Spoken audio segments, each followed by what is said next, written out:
Olá pessoal, hoje nesse vídeo eu vou falar sobre o significado da festa de Natal.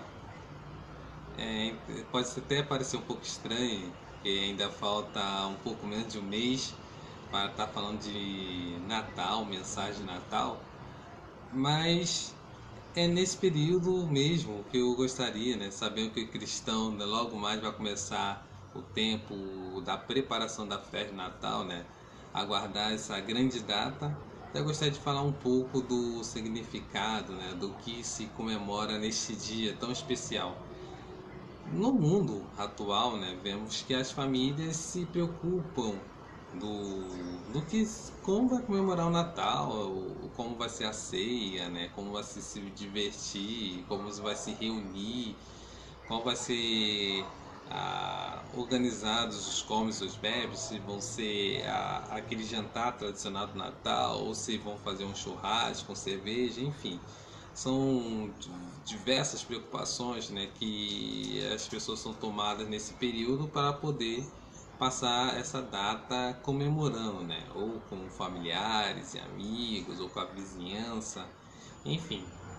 É interessante essa preocupação, né? E não tem, vamos dizer assim, não tem nada de errado. Até é gostoso quando é organizada uma festa dessa forma em que se pode reunir as pessoas, né? Mas eu gostaria de falar, né, um pouco da mensagem, né, original dessa festa, para que às vezes se perca no meio do caminho, porque confraternização, reuniões de famílias, né, organização de churrasco, comes e bebes, isso se pode fazer em qualquer data do ano. Então, por que fazer isso na festa de Natal? O que que essa festa tem de tão importante, né, de significativo para a vida das pessoas? O Natal, segundo a tradição cristã, comemora-se o nascimento de Jesus. E quem é Jesus? Jesus, como diz o Evangelho de João, é o Verbo que se fez carne e veio habitar entre nós, né? Veio habitar entre a humanidade. E como nas frases anteriores fala que o Verbo é o próprio Deus, né?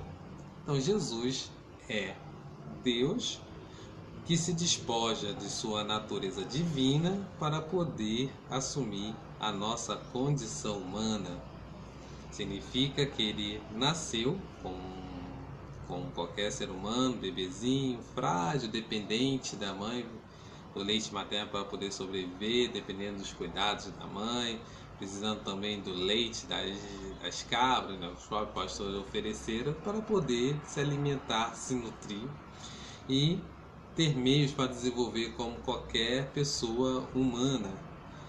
Ele viveu as nossas condições, né, e limitações humanas, né, sentiu fome, sede, frio, submetido a mais conveniências sociais, a mais regras, leis, normas, né, tanto políticas, sociais, religiosas, e também, né, a necessidade humana de garantir seu próprio sustento, ora com o trabalho de suas próprias mãos, ora quando começou a missão, dependendo de doações para poder seguir em frente, né, seu ministério, né, de pregar, né, a boa nova, o evangelho, né, pregar a nova revelação de Deus que era a revelação de sua própria figura, né, como homem, ser humano que é ao mesmo tempo divino.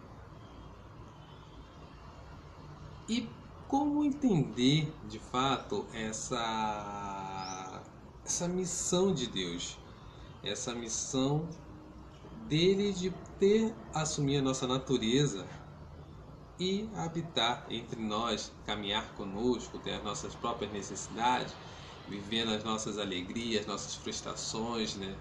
Momentos alegres e momentos de choro também. Ah, eu vou me basear um pouco, nesse caso, pelo Evangelho de Mateus. Claro, comentar uns dois ou três parte desse evangelho, né? Só para poder ilustrar a nossa reflexão a respeito de Deus assumir a nossa natureza humana. Uma que eu gostaria de frisar é quando Jesus diz: Deixai vir em mim as criancinhas, pois delas é o do reino dos céus.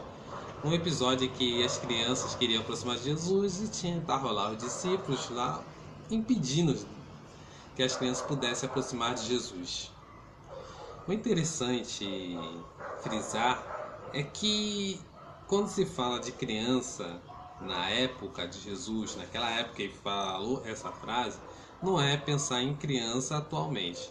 Hoje as crianças, né, vista até mesmo com alegria, né, alegria da casa, ou aquela coisa bonitinha, aquela coisa fofinha, aquela coisa de guti-guti, a criança vai crescendo, vai tendo leis que os protege da violência, apesar de ainda na nossa sociedade hoje ter muito caso de violência contra crianças e adolescentes. Mas hoje, quando se vê uma notícia dessas violências, ela se torna pública, ela gera uma comoção social, né? Já existe já uma certa repulsa da sociedade à violência contra a criança. E na época de Jesus, não. Existia muito caso de maltratos, né? As crianças chegavam até a óbito, caso de infanticídios das crianças no tempo de Jesus. E era naturalizado, a sociedade não gerava uma comoção, era um projeto de adulto que não deu certo, né? Como uma plantinha lá que às vezes não foi cuidado, não conseguiu germinar e pronto, não se desabrochou para a vida. E Jesus pega aquele projeto de criança, aquele pequenininho, aquela coisa que às vezes não tinha nem muito valor para a sociedade, né? Não era valorizado. E de repente Jesus diz: Deixai vir a mim esses pequeninos. Esse é o projeto humano, porque Deus é o reino dos céus, né? Deus é o maior prêmio que o ser humano poderia aguardar, né? Segundo a fé. Era o reino dos céus, né? A proximidade com Deus, né? Estar lá com Deus. E isso gera uma comoção muito grande. Aí já começa, pouco a pouco, as pessoas a refletir: opa, tem coisa nova. E você, nossa, mas como assim? Esse projeto de humano é o reino de Deus. E para nós? Aí pode ter o cuidado, com orgulho, se achar que a criança pode ter o reino dos céus, a gente pode estar sentado no trono do próprio Deus. Aí tem a outra mensagem que Jesus deixa, né? Para segui-lo nesse projeto, para aproximar de Deus, nunca desejar o primeiro lugar, né? Nunca desejar sentar no trono de Deus.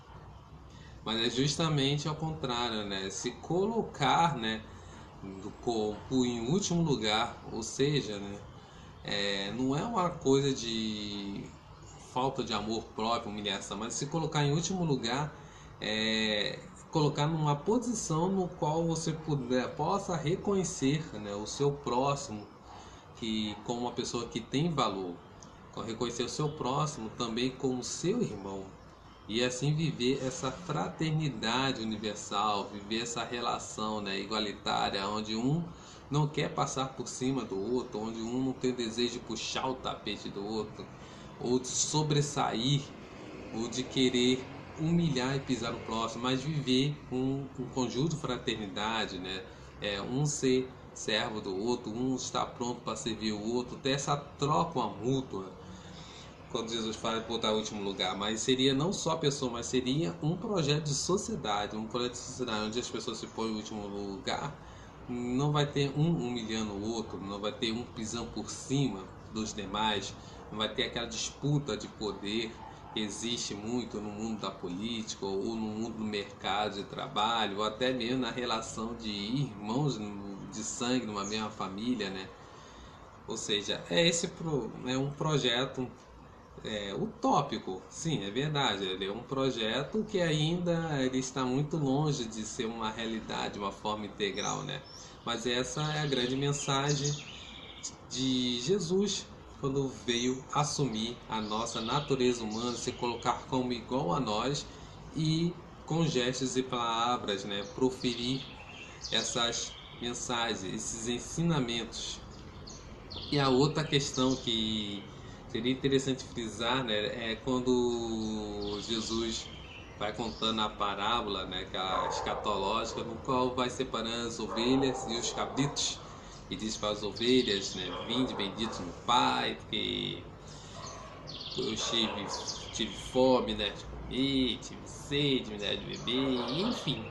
Jesus vai falando de todas as ações, né, que as ovelhas realizaram em seu favor. E quando as ovelhas o perguntam, né, qual foi as vezes que nós fizemos, te socorremos em suas necessidades, Jesus fala que toda vez que fizer um desses pequeninos é a mim que está fazendo. É interessante pensar nisso, né, que hoje, muito com muitos cristãos, fazer boas ações, mas não com aquele mesmo espírito de, de solidariedade, fraternidade universal, né? De ser aquele que se põe em último lugar. Muitas vezes as pessoas fazem boas ações para se autopromover, né? É muito comum até mesmo essa época, percebemos até nessa época de eleições, muitas pessoas que vão fazendo, que tem projetos até grandiosos, né? Até interessante, e vai fazendo boa ação de socorro às pessoas e vai promovendo nas redes sociais. Ele faz outro socorro, vai se autopromovendo. E chegou esse ano, muitos foram candidatos a vereadores, né? Já dá um passo a mais, mas você vê que é o candidato a vereador, mas não com um grande projeto de, de fraternidade universal. Às vezes é aquela coisa de ser conhecido, né? De se autopromover e agora ter o seu próprio sustento, né? Usar a política para poder ter o seu meio de vida de uma forma tranquila, de uma forma farta, né? Então acaba sendo uma bondade por autopromoção, né? Mas não por uma coisa interna, né? De solidarizar com o outro.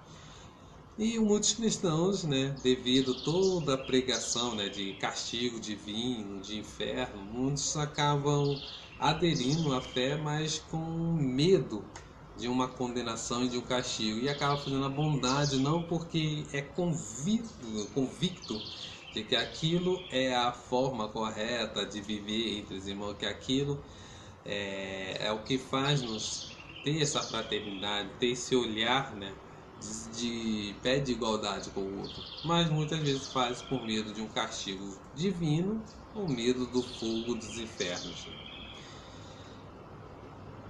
E de tudo isso, né, que podemos refletir, podemos tirar, né, uma conclusão, né?